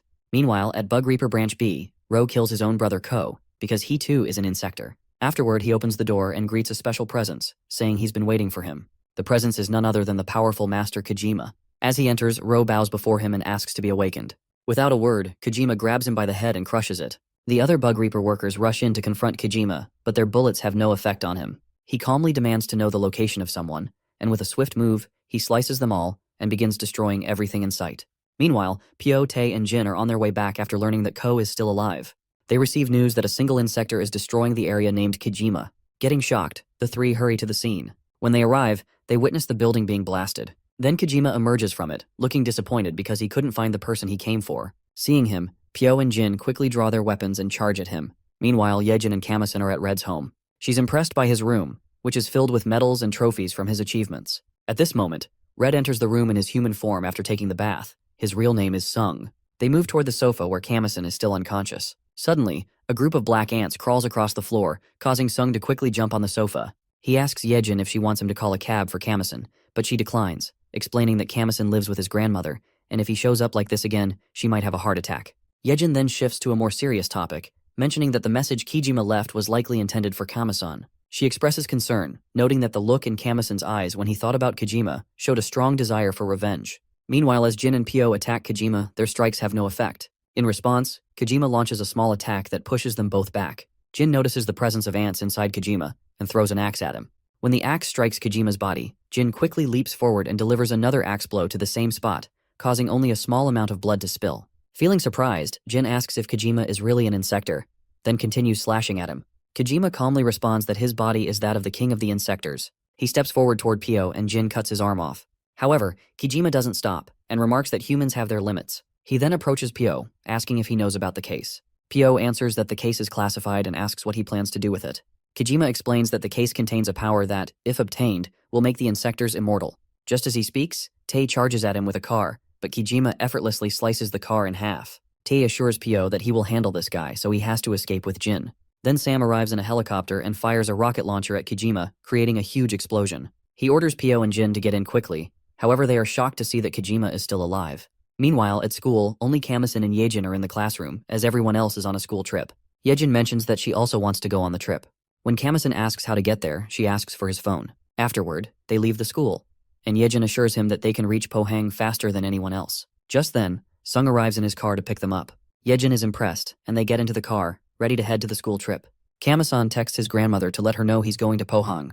When she offers to call Kim to clear the road, he assures her that he has already taken care of it. Meanwhile, in the forest, a group of soldiers is stationed, and their senior, Kim Hyungjin, catches a dragonfly with his bare hands. His teammates are impressed by his skill, but Kim casually comments that it tastes delicious. He then places the dragonfly in one of his team members' mouths, telling him it's protein and that he should eat it. The boy starts coughing, but Kim orders him to swallow it. Later, a group of soldiers plays soccer on the playground, and the same boy stands as the goalkeeper.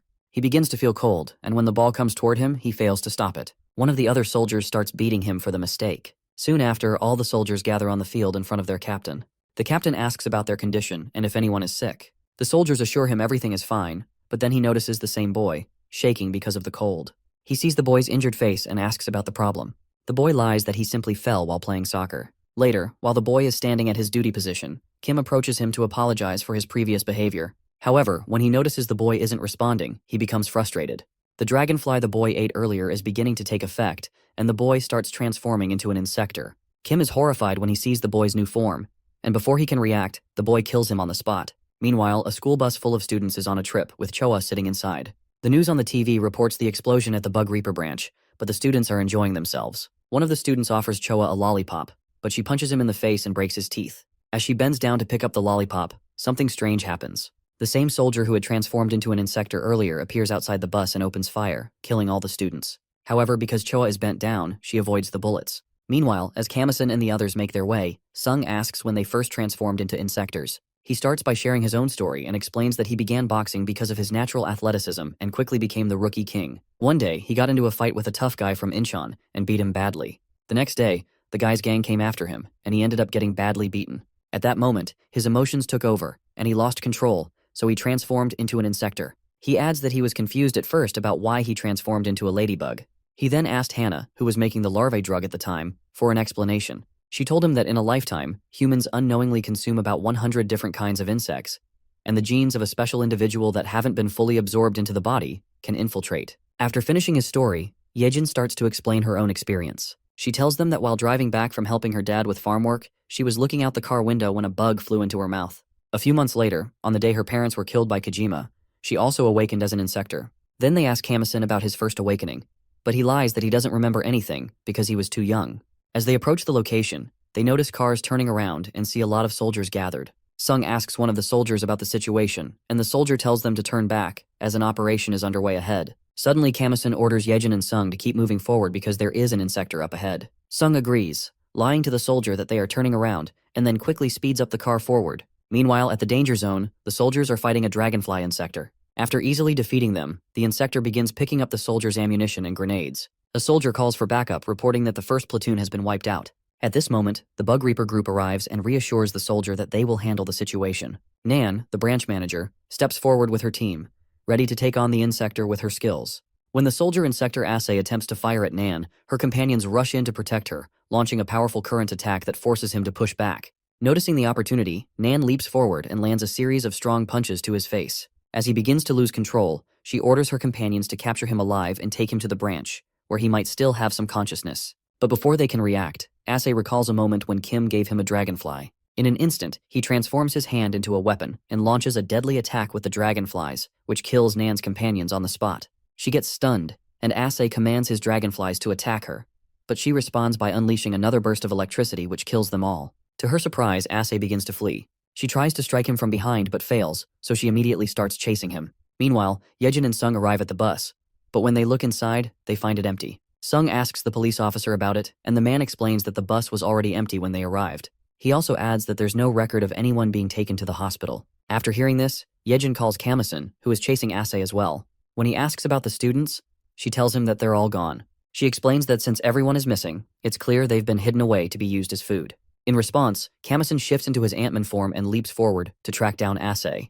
Meanwhile, Choa is in a secret location where Ase has brought all the dead students. She dreams about the moment when Ase killed the students on the bus. Suddenly, she wakes up to find herself in a dangerous spot, and she notices that Ase has arrived. Seeing him, she quickly lies down among the other dead bodies, trying to stay hidden. Ase approaches one of the corpses and begins eating it violently, leaving Choa stunned. When he turns to leave, she realizes she must escape or she'll become his next meal. In a panic, she calls Kamasan, who assures her he'll come to save her. Just then, Ase notices she's still alive and grabs her by the neck. Choa pleads for him to let her go, but he doesn't listen. As he prepares to eat her, Kamasan suddenly arrives and lands a powerful punch to Ase's face. The force of the blow sends Ase back, and his arm is severed in the process. Choa feels confused about why this Ant-Man is saving her, and Kamasan quickly orders the ants to gather around her to protect her from the attack. Meanwhile, Ase forms a large rifle from his hand and starts firing at Kamasan. Kamasan leaps forward, skillfully dodging the bullets, and aims a punch at Ase's face. However, as a trained soldier, Ase easily avoids the punch and lands one of his own on Kamasan's face. As they clash, Ase fires at Kamasan's stomach, forcing him to step back. Then he releases a dragonfly attack, which splits Kamasan's body in two. Despite the damage, Kamasan's body quickly reverts to its original form. With his power, he creates a massive hand and slaps Ase on the face. In response, Ase fires at him, but he blocks all the shots with his large hand and orders the black ants to attack. The ants quickly swarm around Ase and manage to cut one of his legs. However, Ase grabs Choa and begins to flee. Noticing this, Kamasan quickly starts following him through the air as well. As they move, Ase asks Choa why Kamasan is saving her when no one had saved him before. He angrily throws her down, intending to let her die, but Kamasan catches her just in time. As Ase prepares to fire at them, Nan suddenly arrives and unleashes a powerful electric attack on Ase and defeats him on the spot. She then tells Kamasan to let go of Choa because this girl will only get in the way of her finishing him. She asks if he plans to take Choa hostage, then angrily leaps at him to strike. Kamasan swiftly moves aside and she grabs the unconscious Choa and also gently lays her down. As she continues to attack with all her power, she realizes Kamasan isn't counterattacking, he's only defending against her moves. Feeling confused, she asks him who he really is, and if he's truly trying to protect Choa. He confirms it, and she brings up the matter of 397 people who were killed the day before, angrily pointing out that there's no way an insector could save anyone if those people were also killed by one. As she charges at him again, Choa suddenly stops her from behind. She tells her that she knows Nan kills insectors to save lives, but Kamasan is just like her, because he saved her too. As she steps in front of him, Nan gets surprised and by grabbing Choa tightly, she warns her that Kamasan is an insector, a beast that often kills humans. She adds that while he may have saved her now, he might be hiding something and trying to deceive her. She angrily mentions that her comrades were also killed by an insector named Kijima, who was created by humans to protect humanity and was meant to counteract other insectors. Hearing the name, Kamasan gets stunned and thinks to himself why Kijima would target the bug reapers. He realizes there's a strong possibility that Kijima made a move against them after learning about Kamasan's existence, and that this attack on the bug reapers might be connected. With that thought, he pulls Choa by the shoulder, and as he begins to transform back into his human form, he tells her that he promised to save her. He adds that he understands why Kijima came here, because it's all connected to the case. Afterward, Nan and Choa sit in the truck, and Nan calls a senior to inform them that she's heading to the headquarters with the marine deserter insector in custody. She also mentions they've captured a black ant who has information about the case. Once she provides all the details, she arrives at the headquarters, where Yejin and Sung are also following her. They both feel confused about Kamasan's intentions and what's going through his mind. They recall the moment when they were at the location with Kamasan and Nan, and Kamasan was easily preparing to go with them. Just as they tried to intervene and save him, a group of black ants appears and tells them to follow Kamasan and not take any action. Inside the headquarters, Nan greets the workers and asks a lady to take care of Choa and heads toward the interrogation room with Kamasan. As Choa walks with the lady to the infirmary, she notices another room where Pio is tending to Jin, who has his arm and leg injured. She also sees a few people attending to Kojima's injured arm. Meanwhile, Jin recalls a past moment when Tae agreed to accept the injection of insect factors in order to save everyone during the fight. As he thinks about the situation, he feels guilty, believing everything is happening because of him. Noticing his distress, Pio reassures him that even with one arm and one leg, he will still be the strongest bug reaper. While they're talking, Pio receives a call that surprises him. He excuses himself by telling Jin he needs to step out for a smoke.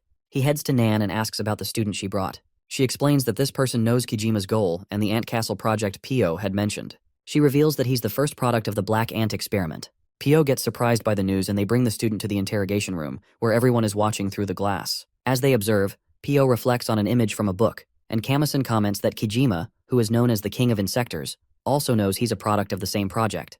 Pio asks him if he's the same as Kojima, but Kamison rejects it, stating that while he doesn't have clear memories of his childhood, he understands the kind of being Kojima is. He explains that he is Project Number 2, a hybrid creature created by combining the strongest insects with the Ant Castle project. He is currently the leader of the celestial insects. When Pio asks about the case Kojima mentioned, Kamison replies that it involves a vessel capable of holding everything, a being that creates, and his brother.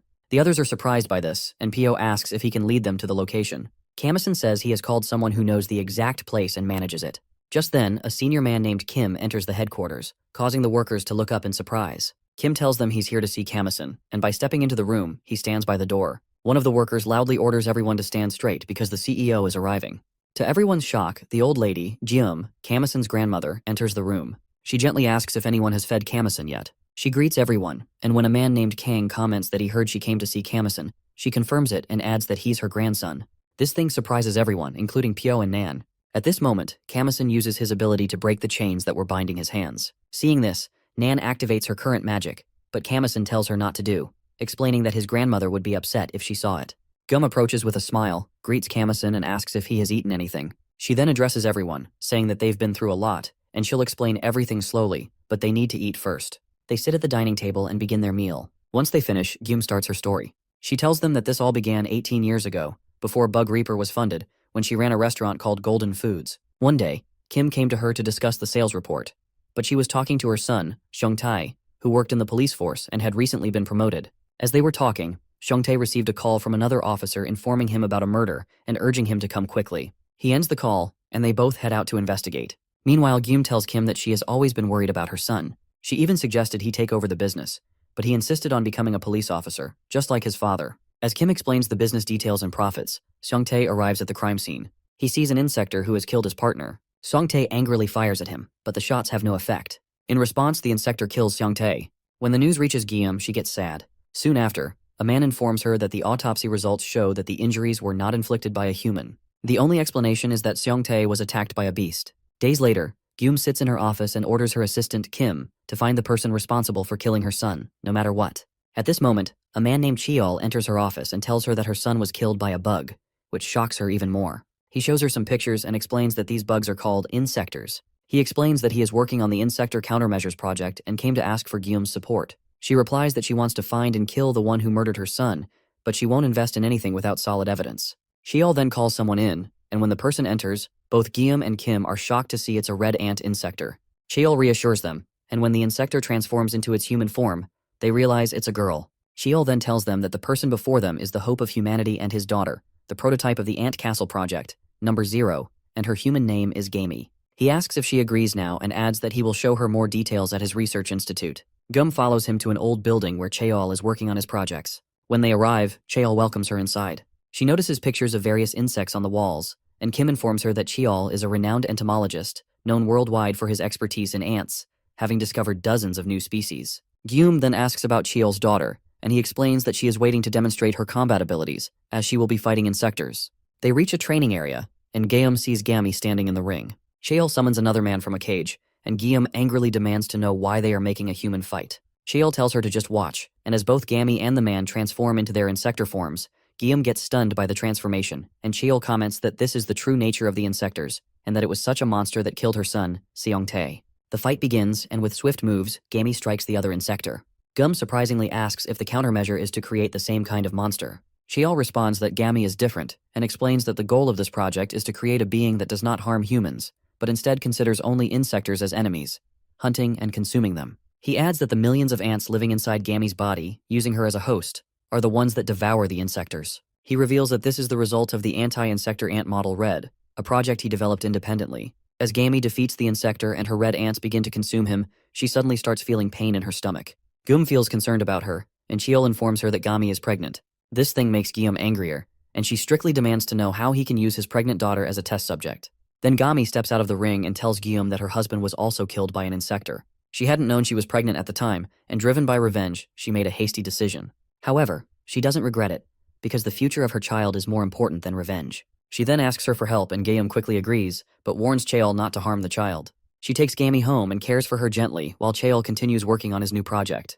Days pass and Gami gives birth to a child, which causes Guillaume to get emotional. They name him Kamison, and at the same time, Cheol holds another child, Kamison's twin brother, and names him Mishan.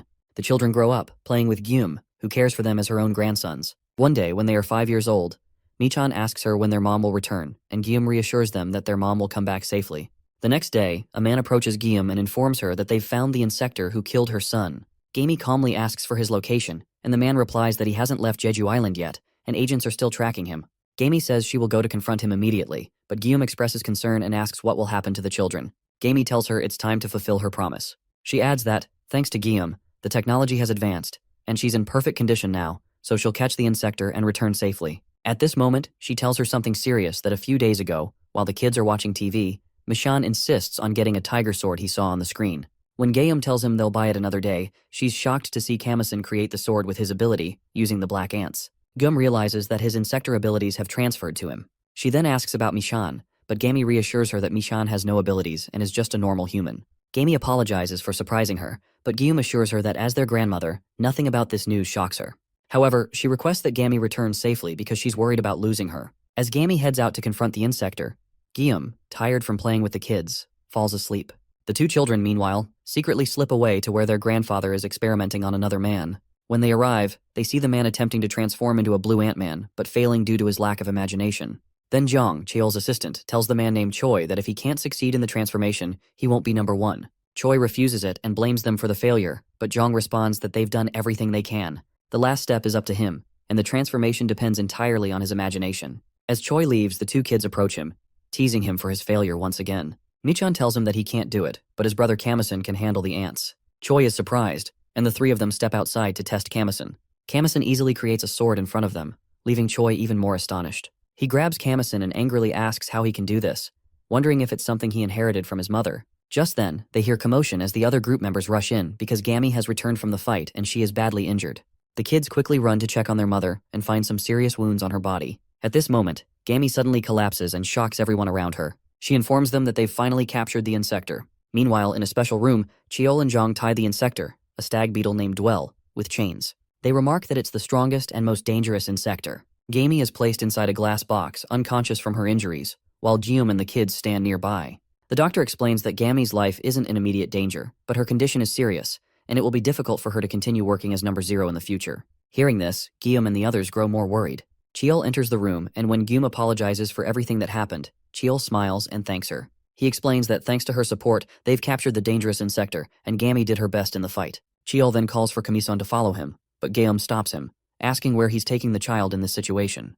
Cheol explains that Kamison is a special being, chosen by the ants from birth. He intends to assess Kamison's condition and work on improving the areas where Gami fell short. Hearing this, Guillaume is stunned and tries to stop Cheol, but Cheol forcefully drags Kamison away for the experiment. As Guillaume cries behind them, Mishan comments that he once heard his grandfather tell Kamison that he's number 1. He adds that he wants to be number 1 too. Gum tells him not to say such things, as it's painful, but Michan runs off, saying that everyone is only worried about Kamison, and no one is properly looking after him. Michan then finds Choi, who is sitting outside, and tells him everything. He also asks Choi if he wants to be number 1, but Choi replies that he just wants the honor and to become more popular. As Choi tries to transform again, he fails and angrily starts punching a tree. At this moment, a swarm of wasps attacks them. Choi uses his blue ants to stop them, but when the wasps move to bite Mai-chan, they both watch in surprise as the wasps suddenly enter Mai-chan's body and then emerge from it. Something strange begins happening to Mai-chan's body, and he tells Choi that he's feeling weird. Choi asks if he should take him to the infirmary, but Michan refuses, saying he wants to go to his grandfather instead. Meanwhile, Cheol and Jong watch as Kamison creates a sword using his black ants. As he does this, Jong notices that Kamison's highest cohesion rate is 98.1%, which surprises him because Gami's highest cohesion rate is 97.8. They feel pleased about it, but Kamison mentions that he's hungry after playing with the ants. They then summon the hand of an insector and ask Kamison if he can command the ants to eat it. Kamison gives the order, and suddenly the ants begin to move and start devouring the hand. Watching this, Cheol thinks that these black ants are unique individuals naturally formed inside Kamison's body, even better than the red and blue ants he has created. Their ability to follow orders is impressive. However, Cheol realizes that there aren't many of them yet, so they haven't harmed Kamison's body. But if their numbers increase enough to form a suit, they could end up consuming Kamison himself. Meanwhile, Michan goes to the basement looking for Cheol, wanting to tell him that he's now powerful and wants to be number 2. When he enters, he's surprised to find the place empty. His shock grows when he sees that the insector, Dwell, has broken free from his chains and is standing right in front of him. Cheol and the others are quickly informed about this, and as Dwell moves to kill Michan, Choi arrives in his insector form and lands a punch to Dwell's face. A fight breaks out, but Dwell beats Choi badly. As he moves toward Michan, Choi shifts into another insector form, B, and delivers a powerful punch to Dwell's stomach, which sends him back. Despite this, Dwell isn't defeated and charges at Michan again. But to his surprise, when Michan points his hand at him, a strange power erupts from his body, which instantly defeats Dwell. Just as Cheol and Jong arrive, they see that both Choi and Michan are safe. A few days later, Jong takes Choi to Brooklyn, New York, where insectors are attacking civilians. Choi begins to fight and defeat them, but during the chaos, a building is blasted. After the incident, Choi returns to Cheol, who ties him up in the special room. Jong informs Cheol that 36 civilians are dead, and the American media is reporting that a monster was behind the attack. Cheol tells Choi that he sent him to New York to eliminate the insectors, but instead, he ended up killing people. Calling him number 2, he asks if he sees himself as a hero or an insector. He feels troubled by the situation, but Choi remains calm. He explains that 2 months ago, after the Dwell incident, he was reborn, and his power has become so overwhelming that he can no longer control it. That's why this happened. Cheol responds that they don't need a hero who can't control his power. But Choi asks if the world doesn't need him now, and also questions what he will do without him, and whether he has confidence in that 5-year-old number 1. Meanwhile, Gammy is cooking a delicious meal at home and calls her kids to come and eat. Kamison is excited to see the food, but asks sadly about his grandmother, who hasn't been around lately. Gammy recalls the moment when Guillaume left and reassures Kamison that they will visit her next time. She also asks him to call Michan for dinner. When Kamison goes to find his brother, he sees Michan talking with Cheol, and is telling him that he can now control insects freely. And with this power, he can make everyone stronger. He says he's also a hero. Cheol remembers something Jong had told him earlier, that Michan is like an insect net, able to absorb not only bugs, but also insectors into his body and transfer that power to humans. Hearing this, Cheol hugs Michan and sadly tells him that he is a failure, which causes Michan to get surprised. Later, while Kamison is sleeping, Michan sneaks up to him and starts absorbing the black ants from his body because of jealousy. Kamison screams in pain, and when Gammy hears him, she rushes in and slaps Michan for his actions. She tells him that if the ants keep entering their bodies, it could be dangerous, and she just wants him to stay normal. Michan disagrees, saying that everyone knows what his power is, but no one is happy about it. Just then, Cheol arrives and seeing Michan's rude behavior, decides to take him with him. He announces that Michan has the ability to absorb and release the power of insects, and he has been deemed a dangerous threat. He adds that until they can determine the proper treatment, Michan will be placed in quarantine. Hearing this, Michan feels bad and mutters that he's not a failure, as he's the only one who has truly succeeded. A few days later, Gammy visits her father and asks what will happen to Michan, as it's been 2 weeks. Kale responds that he has calculated it many times, but Michan will one day cause the destruction of humanity. As they talk, Choi overhears them, and suddenly they sense something strange coming from Michan's cage. Gammy quickly heads in that direction. Meanwhile, Michan summons several insectors, causing chaos in the area. He uses his powers to kill 2 people. When Gammy arrives, she's shocked by the scene, but reassures Michan that she will save him. Before she can act, the insectors attack her. When Michan tells her to accept him, she transforms into her insector form and fights off the other insectors. As she defeats them, she tells Michan that she is his mother, and that she will always accept him. She gently hugs him, and by apologizing for hurting him, she asks him to stop all of this. As she speaks, the bee insector suddenly thrusts its hand into Gammy's stomach from behind, which shocks both her and Michan.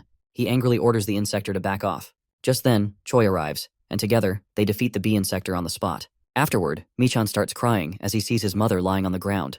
Kaol arrives, and by aiming a gun at Michan, he orders him to step away from Gammy. As he prepares to shoot, Choi pulls him back and asks what he's doing. Cheol demands him to stay out of it, and threatens to dispose of him as well.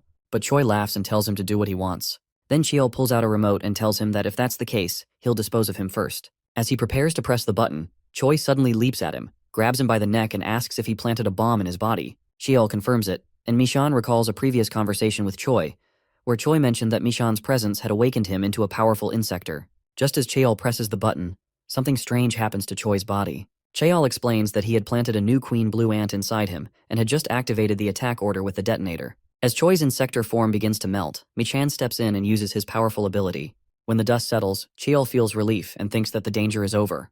But to his shock, Choi is not defeated. Instead, he grows stronger, turning into a monstrous form. Meanwhile, Michan is not in his senses. Cheol surprisingly asks if Choi has turned into a monster, and Michan clarifies that Choi has simply awakened for real. As Choi moves closer and prepares to punch Cheol, Gammy steps in and blocks his punch with some effort. Meanwhile, as Kamison is exhausted from searching for his mother, Choi lands a punch on Gammy and sends her back. Cheol quickly tells her that he has a plan and urges her to go upstairs, take Kamison with her, and run. Gammy insists that she can't leave without Michan, but Cheol replies that Michan is gone and no longer conscious of what's happening. As they talk, Kamison suddenly arrives and gets shocked to see his mother in such a condition. Michan angrily blames Kamison, preparing to attack him. Just then, Cheol opens fire on Choi and shouts that he can't let humanity's hope be lost like this. But from behind, Michan declares that if that's the case, he will become humanity's despair. In an instant, Choi cuts Cheol in half, which causes Gammy to be stunned.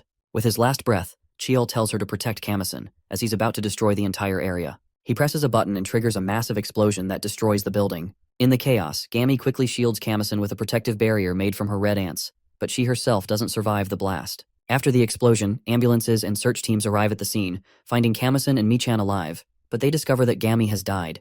Kamison is then rushed to the hospital, where Guillaume anxiously asks Jong about his condition. Jong places some photos of Choi and Gammy in the book and assures Guillaume that Kamison has no injuries. He also informs her that Gammy has passed away. When Guillaume asks about Michan, he explains that Michan is currently being held in an underground facility on the outskirts of Seoul. Guillaume apologizes to him that Michan's situation will leave him unemployed, but she has plans for the future.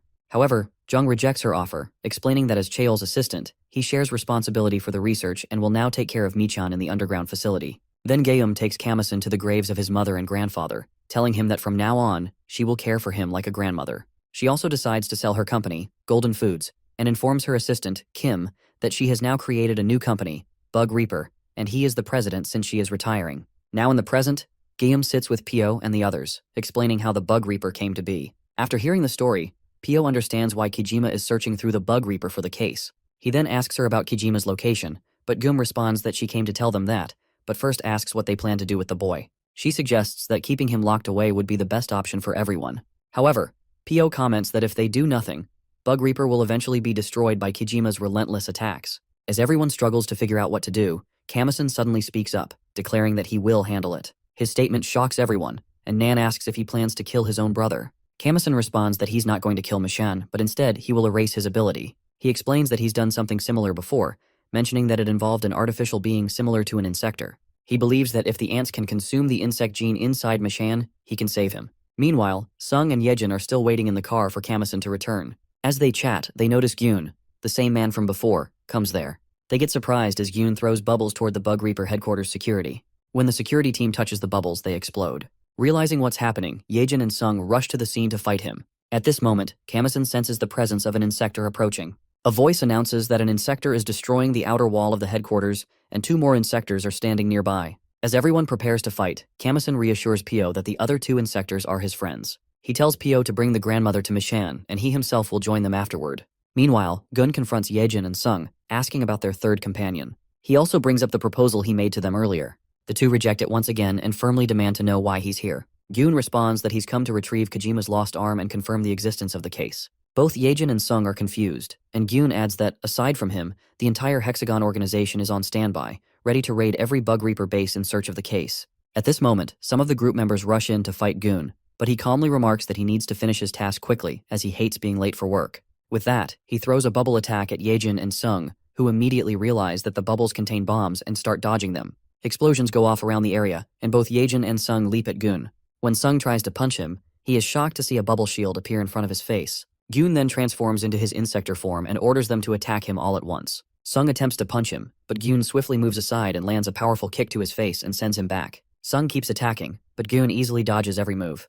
When Sung tries to land a barrier punch, a bubble shield appears in front of him again, and Gyun responds by delivering another kick to his stomach. As Sung kneels down, Gyun approaches and notices that they both have names like Silk and Red, so he gives himself a name based on his specialty, Bubble. He then mentions that he has another skill and tells Yejin that he's about to show it to her. With that, he leaps at her and by grabbing her, he throws her forcefully to the ground, causing her to faint instantly. Watching this, Sung grows angry at himself. As he reflects on his past, he realizes that every time he fights, he ends up losing. He thinks about the medals he once earned, and understands that his current situation is a result of the shelter he now belongs to. Thinking that, he suddenly breaks his own shelter and throws it aside. Meanwhile, Gyun prepares to deliver a leap attack to the unconscious Yejin. Just as he's about to strike, a swarm of ladybugs appears, pushing Yejin out of harm's way. Feeling confused, Gyun looks back and sees Sung standing there, now in his new insector form. His body is looking stronger than before. Sung carefully places Yejin to the side and seriously declares that he's going to end this with a knockout. He recalls a conversation from the past when he asked Hannah if eating larvae really made them stronger. She confirmed it and even offered him one, but he refused because he wanted to become stronger through his own strength. She explained that the larvae were like drugs, temporarily granting power without the need for desire. However, once their desire for power reached its peak, they would shed their restraints, triggering what she called the second awakening. Thinking about this, Sung feels his body become lighter, and with newfound strength, he charges into battle with Gyun. Meanwhile, Yejin wakes up and is shocked to see Sung fighting the monster. As Gyun tries to kick him, an automatic shield blocks the attack. Noticing the opportunity, Sung lands a powerful punch to Gyun's face and sends him back. Gyun recovers quickly, but when he leaps at Sung again, Sung effortlessly starts beating him. Then Gyun launches a series of kick attacks at Sung, but the automatic shields block each one. Sung again leaps forward and delivers a final powerful punch.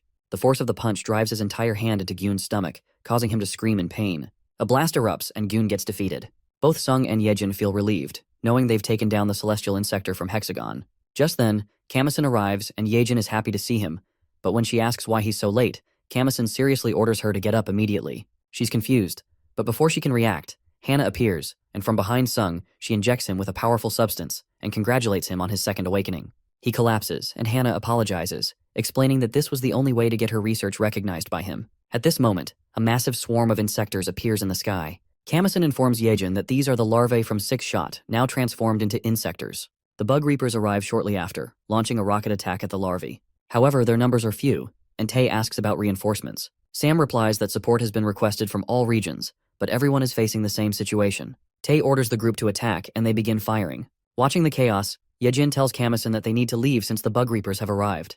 However, Kamison refuses, saying his grandmother and Cheol are still inside the headquarters, and Yejin understands that they have to fight. As the larvae leap toward them, Yejin quickly creates a thread wall with her magic to block their attack, but it doesn't seem to slow them down much. Kamison then summons a massive hand made of black ants and sends some shells to devour the larvae directly.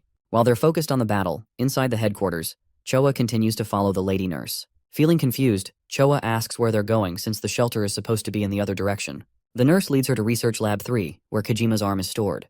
When the doctors question why she's here without permission, she uses her ability to kill them all, leaving Choa in shock.